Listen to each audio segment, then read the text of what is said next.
Bismillahirrahmanirrahim. Assalamualaikum warahmatullahi wabarakatuh. Alhamdulillahirabbil alamin.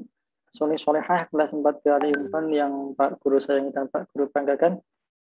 Hari ini kita bertemu lagi untuk pembelajaran tematik di tema 1.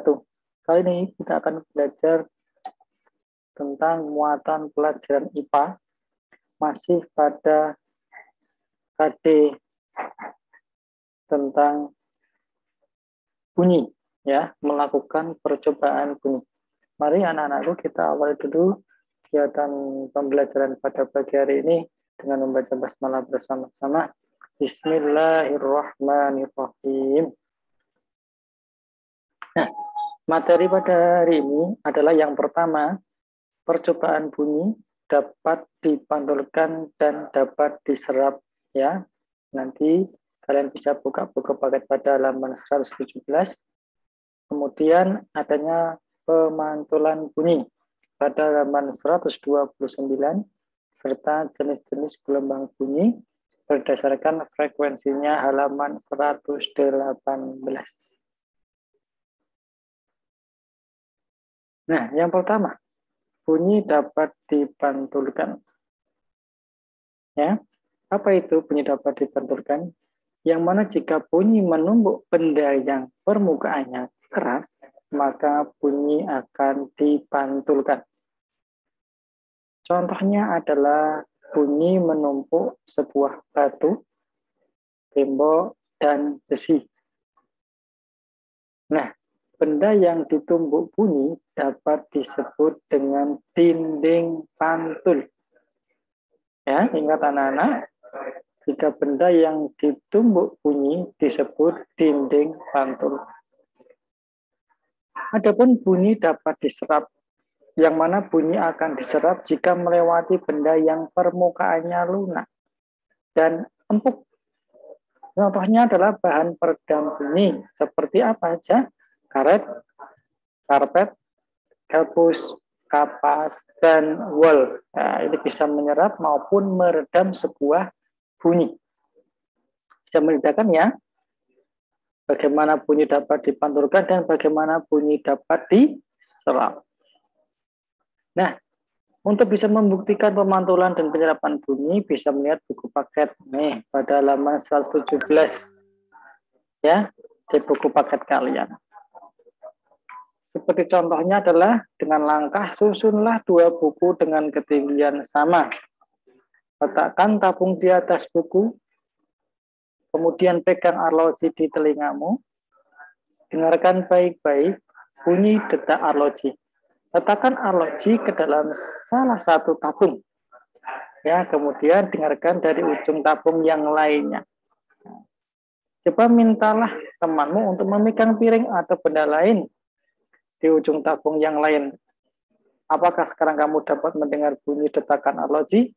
Nah, dari sini anak-anak, jika perantara atau yang ada di sekitar bunyi itu merupakan benda padat atau keras, di mana bunyi itu akan memantul suaranya. Ya, gitu. Nah, jika yang di sekitarnya itu benda lunak, ya, seperti tadi ada karet, wol, gabus, karpet, nah, di mana itu bunyi akan menyerap, akan meredam. Nah, di halaman 130, pernahkah kamu berteriak di lapangan? Nah ya anak-anak ya, apakah pernah berteriak juga di kamar mandi? Nah, ini mungkin ada yang sering malahan ya. Nah, bagaimana perbedaan suaranya? Nah, kita lihat persamaannya. Persamaannya adalah bunyi pantul. Perbedaannya, ketika berteriak di sebuah ruangan yang lapang, di outdoor ya, itu akan menggema. Sedangkan ketika kita berteriak di dalam sebuah ruangan, itu suaranya atau bunyi akan menggaung. Nah, jenis-jenis bunyi pantul. Yang pertama ada istilah gaung atau kerdang. Apa itu? Yaitu bunyi pantul yang terdengar bersamaan dengan bunyi asli. Gaung dapat terjadi jika bunyi dipantulkan oleh dinding yang jaraknya dekat dengan sumber bunyi, sehingga bunyi pantul berbunyi bersamaan dengan bunyi asli yang belum selesai diucapkan.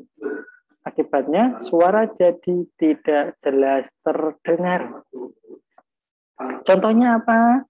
Nah, ketika kita berteriak di kamar mandi, ya, kita berteriak di dekat tebing, ya, atau kita berteriak di dalam ruangan, di dalam rumah.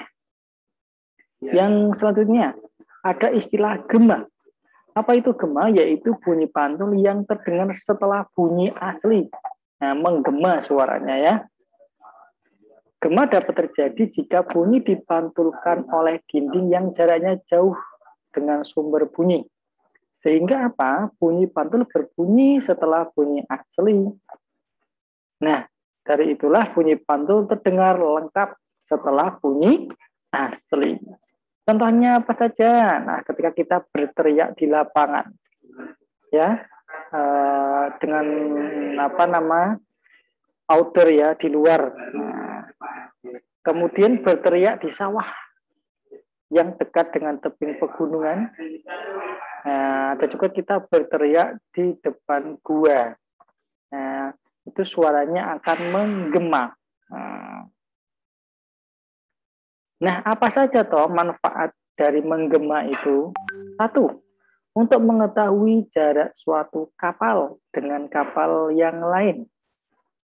Ada juga manfaatnya adalah mengetahui kedalaman sebuah gua, juga mengetahui kedalaman laut. Nah, itu dengan alat, ya.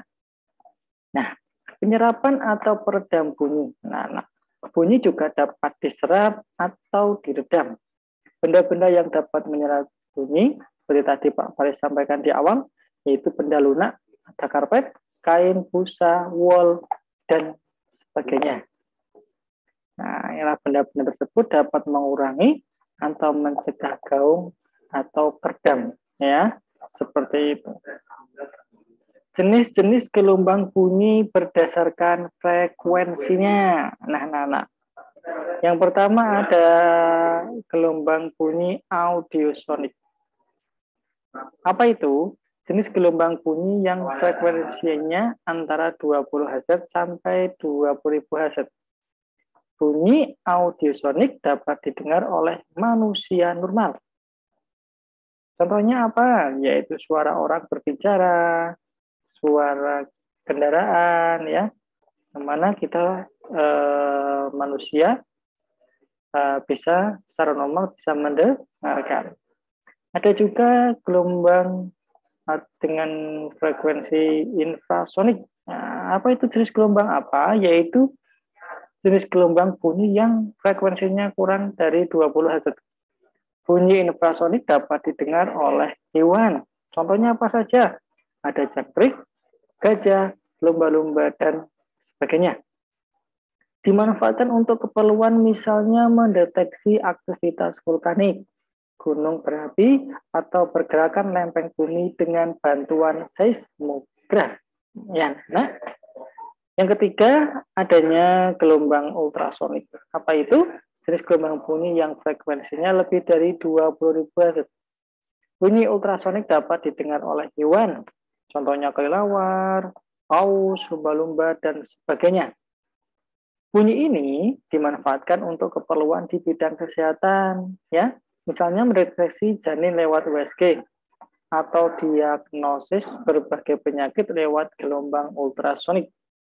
Bisa juga mengukur kedalaman air laut. Nah, begitu anak-anak pembelajaran kita terkait dengan pemantulan bunyi, kemudian penyerapan bunyi, serta jenis-jenis gelombang bunyi, ya, seperti itu.